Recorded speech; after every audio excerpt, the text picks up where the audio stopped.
Well, jos gandos, kotos, yes you. Sahabat sisi TV dimanapun berada yang saya cintai dan saya banggakan, apa kabar semuanya? Semoga di kesempatan hari ini diberikan kesehatan, dilancarkan rezekinya, dijauhkan dari malapetaka dan dicerdaskan hati dan pikirannya.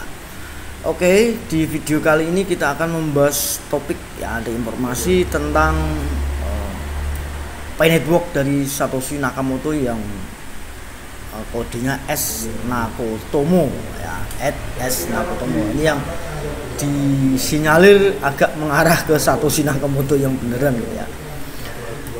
Beliau menyampaikan hal besar berikutnya, tidak akan berteriak, ia akan tumbuh dengan tenang. Pada saat semua orang melihatnya, semuanya sudah terlambat.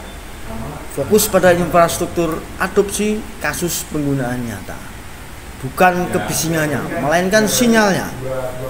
Mainkan permainan jangka panjang. Kalau saya analisa dari perkataannya, ini intinya ya, suatu saat ini nanti akan ada perkembangan informasi signifikan tentang Pi Network ya. Begitu tiba-tiba nilai Pi intinya menaik meroket. Nah, orang-orang ini yang tadinya mencemooh, menyepelekan Pi dan membiarkan Pi, tidak membelinya ataupun tidak tertarik dengan proyek Pi, tiba-tiba dia menyesalinya karena Pi sudah berada di atas ya, sudah naik terus nilainya. Nah, saat ini memang sedang fokus pada infrastrukturnya ya. Kemungkinan kalau bangunan itu mulai nyusun pondasi ya, batanya naik ya, sehingga nanti atapnya terlihat kokoh. Nah, itu di saat itulah mungkin nilai Pi naik ya, dimaksud seperti itu dengan adopsi, kasus penggunaan nyata. Nah, penggunaan Pi, nah makanya sekarang ada lagi yang terbaru yang bergabung di Know Your Business yang seperti saya bahas kemarin ya sahabatku ya. Banyaknya pembelian dari fiat ya, uang fiat langsung ke Pi ya. Untuk memiliki Pi itu langsung ada di Bergoser sudah bertambah lagi sahabatku, seperti yang kita bahas kemarin, sudah lulus GYP.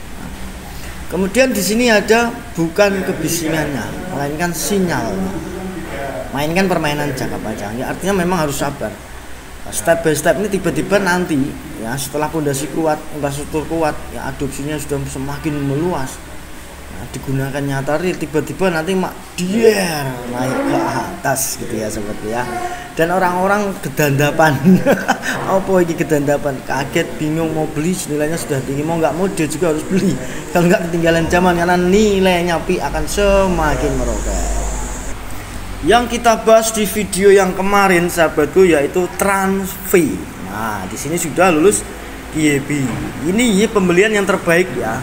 Artinya membeli Pi yang mendapatkan lebih banyak Pi itu TransFi, lebih mudah gitu ya. Nah, itu sahabatku ya. Yang dimaksud tadi ya di sini sahabatku di New Buy ini, nah di on ramps di sini yang terbaik saat ini itu malah TransFi ya sahabatku ya. Ya udah kita bahas kemarin. Nah, di sini kalau Indonesia itu di sini direkomendasikan melalui dana, pembelian dana ya. Tapi ini pihak ketiga, tetap kena biaya juga ya, sama. Nah di sini TransFi ini ya, satu Pi ini sekarang dari Rp500.000 itu kita mendapatkan 85,9. Oke, kita tidak usah membahas lagi karena kemarin sudah kita bahas tentang TransFi. Informasi yang akan mengagetkan itu tadi ya, suatu saat nanti ini ada prediksi bisa terjadi saat Amerika sekarang terlilit hutang ya, banyak sekali hutang Amerika, dan solusinya adalah ada terobosan terbaru ya, uang digital global yang suatu saat tiba-tiba apakah menjadi Pi stablecoin yang diinginkan oleh komunitas tadi, karena pengetesan uji coba termasuk di on-chain-nya ya, Oracle dan sisi dari teknologi Pi itu kalau jika menjadi Pi stablecoin maka kemungkinan Amerika secara diam-diam sedang mempersiapkan tersebut, bisa juga kemungkinan gitu ya, karena Pi ini ibaratnya kan kalau dulu kan emas gitu ya, emas itu digunakan zaman dulu sebagai alat barter barang dan jasa ya dulu. Kemudian dibentuklah uang koin. Nah, uang koin emas. Nah, itu untuk menukar barang dan jasa atau sebagai uang tadi itu. Nah, seiring berkembang zaman ya, karena emas itu dinilai stoknya terbatas, kemudian dibuatlah menggunakan kertas. Nah, waktu itu dari Cina juga kertasnya ditemukan. Nah, kemudian seiring waktu berkembang hingga sekarang adanya uang kertas menggunakan kertas Dupont itu ya. Nah, tapi banyak kelemahan seiring waktu diciptakanlah Bitcoin ya. Intinya mata uang kripto yang terdesentralisasi, tapi masih banyak memiliki kekurangan. Nah, disempurnakan terus. Nah, tujuannya adalah sebagai uang. Nah, kalau sebagai hanya perdagangan di bursa itu tentunya spekulatif ya. Artinya itu tidak layak untuk menjadi uang karena uang itu harus stabil. Nah, sebuah mata uang kripto sudah seringkali saya bahas bisa menjadi stable coin dengan persyaratan-persyaratan yang ditentukan saat ini oleh aturan yang terbaru di Genius Act 1:1. Ingat, 1:1 untuk menjadi Pi stable coin misalkan dinilai di angka 314.159 US dollar, itu tidak harus US dollar semua, bisa berupa Bitcoin, Ethereum ya, emas, perak, gas, oil ya, properti dan yang lain-lainnya.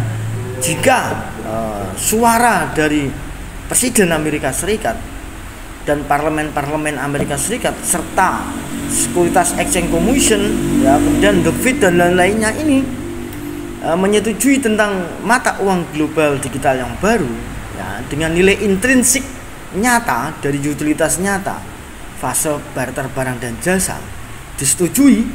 Nah, ini jika ya bisa saja terjadi yang dibilang Satoshi Nakamoto tadi, yang arahnya akun yang resminya itu yang saya analisa dari dulu ya, S Nakamoto itu sudah ngasih bocoran ya, ada sinyal-sinyal nantinya jika ini semua sudah siap. Yang tidak percaya Pi, yang tadinya menyepelekan Pi, tiba-tiba nanti Pi stable coin terjadi atau nilai Pi semakin meroket, mereka akan kedandapan nanti. Kemungkinan seperti itu ya, kita berpikir positif saja ya, karena Nicholas tahu pengorbanan pionir yang bertahun-tahun mengikuti proyek ini, apalagi sempat ada hackathon dulu ya. Nah, itu kan banyak yang berkorban, barangnya ditukar dengan nilai GCP bertahun-tahun. Tentunya Nicholas ini yang sudah saya bilang kemarin mengatur strategi ya, biar tidak melanggar aturan gitu, biar dia tidak kena hukum. Nah, makanya harus mengikuti aturan SEC dulu. Setelah melewati ini semua, dunia mempercayainya atau trust, karena ini tidak bisa dipegang dengan tangan kita ya. Ibaratnya apa? Ini seperti kita mempercayai kepada Tuhan lah, seperti itu ya. Nah, Anda percaya adanya Tuhan, tapi Anda tidak bisa melihatnya atau Anda tidak bisa memegangnya. Ini kalau kita analisa secara psikologi ya, uang digital seperti itu kayak Bitcoin ya, kayak Bitcoin kan nggak bisa Anda pegang gitu ya, tempatnya di mana Anda kan bingung. Nah, tapi ada nilainya yang bisa berada di komputer kan gitu. Ibaratnya ini seperti itu ya, nilai trust, nilai kepercayaan. Nah, karena jika Pi nanti dipercaya sebagai uang digital masa depan yang terdesentralisasi, transparan, aman, memenuhi aturan-aturan mata uang global dunia seperti AML, anti money laundering, adanya know your customer ya, KYC, adanya lagi KYB, know your business ya. Setiap perusahaan yang bergabung di industri jaringan pay network ya, di mata uang P ya, perusahaan manapun harus lulus KYB. Artinya ini demi keamanan keberlangsungan kedepannya, jangka panjangnya. Nah, tidak hanya sebuah platform itu harus bergabung seenaknya aja, karena Pi ini memenuhi standar-standar syarat dari mata uang digital global semua, termasuk ISO 20022. Nah, semua Pi ini sudah memenuhi standar semua. Tinggal yang saya bilang dulu seperti yang dibocorkan oleh Satoshi tadi. Nah, tiba-tiba tombolnya dipencet atau tiba-tiba ada pengumuman yang besar dari Amerika tentang mata uang baru yang akan digunakan Amerika dan dunia sebagai mata uang digital yang layak ya, diakui oleh dunia dengan nilai, misalkan kalau stable coin tadi beneran terjadi 314.159 misalkan ya, kalaupun tidak, jika Pi ini digunakan pembayaran global ya, nilainya akan naik bertahap, step by step, seperti itu ya. Seperti harga emas dulu ya, di waktu saya kecil ya, 1 gram emas itu mungkin hanya 12.000 rupiahan seperti ya dulu ya. Tapi seiring waktu hingga saat ini emas hampir 2 jutaan rupiah. Artinya seiring waktu ya, kayak pi tadi digunakan sebagai pembayaran sehari-hari, sebagai aset penyimpan nilai, sebagai uang ya. Nah, sebagai apa saja yang digunakan untuk alat transaksi barter dan barang dan jasa ya, uang lah ya. Nah, seiring waktu nilainya akan naik karena digunakan banyak manusia. Ingat, tidak harus langsung 100 miliar ya, tidak harus langsung 100 miliar. Karena 100 miliar jika habis nanti berpuluh-puluh tahun lamanya. Gitu sahabatku ya. Oke, di mathematics-nya di sini total migrasi mining total yang ditambang itu 7.785.493.121, 7.785.493.121 pi di sini ya. Nah, di sini total yang terkunci masih 5,2 miliaran ya. Kemudian di sini untuk yang terbukanya baru 2,5 miliar ya, 2.577 juta. Nah, ini ya di sini ya sahabat ya. Nah, di sini ada lagi tentang sirkulasi yang beredar itu 7,785 total suplainya. Ingat, total suplainya baru 11,9 miliaran. Ini di sini ya. Nah, dari total 100 miliar. Jika dia akan menjadi stable coin tentunya ini tidak harus 100 miliar, karena 100 miliar ini ada yang sudah meninggal juga ya, dan masih ada yang belum ditambang, masih lama. Tentunya untuk 1:1 tadi bisa saja terjadi ya, bisa saja terjadi karena akan ada rasio agunan. Nah, rasio agunan bukan harus 100 miliar gitu loh, ada rasio agunan 1:1,5 kalau nggak salah ya gitu. Kalau nggak salah ini yang sedang kemarin digodok itu ada rasio agunan untuk cadangan backup asetnya, itu nggak hanya 1:1 aja, ada lebihnya gitu ya sahabat ya. Kemungkinan tidak akan sampai membutuhkan 31,4 kuadriliun langsung gitu loh. Seiring waktu berkembang, jika nanti Satoshi Nakamoto atau si Nicholas itu sudah mulai melakukan koordinasi dengan pemerintah Amerika Serikat karena lahirnya memang di sana, dan menjadikan backup aset-aset Bitcoin, Ethereum dan yang lainnya itu menjadi untuk backup Pi, menjadi uang tadi, uang digital masa depan, uang digital global ya, tentunya kemungkinan bisa saja terjadi The Genius X itu ya, bisa saja dipenuhi oleh Pi Network ya, karena tidak harus 100 miliar full itu. Yang ini 100 miliar kan masih belum ditambang. Nah, seiring waktu nanti bertambahnya penambangan tadi, koin-koin kan tetap backup aslinya kan masuk terus, sehingga nilai Pi nanti itu menjadi stabil. Diinginkan kan untuk menciptakan uang interdesentralisasi yang bisa membantu utang Amerika itu ya dari ini nanti bos itu. Ini analisa prediktif saja ya, kita berpikir yang positif saja. Nah, tidak usah dijadikan acuan ya, tetapi ini jadikan informasi yang edukatif saja ya, untuk gambaran saja. Kemungkinan bisa saja terjadi. Oke, itu tadi penjabaran atau analisa prediktif tentang apa yang diucapkan oleh Satoshi Nakamoto tentang postingannya.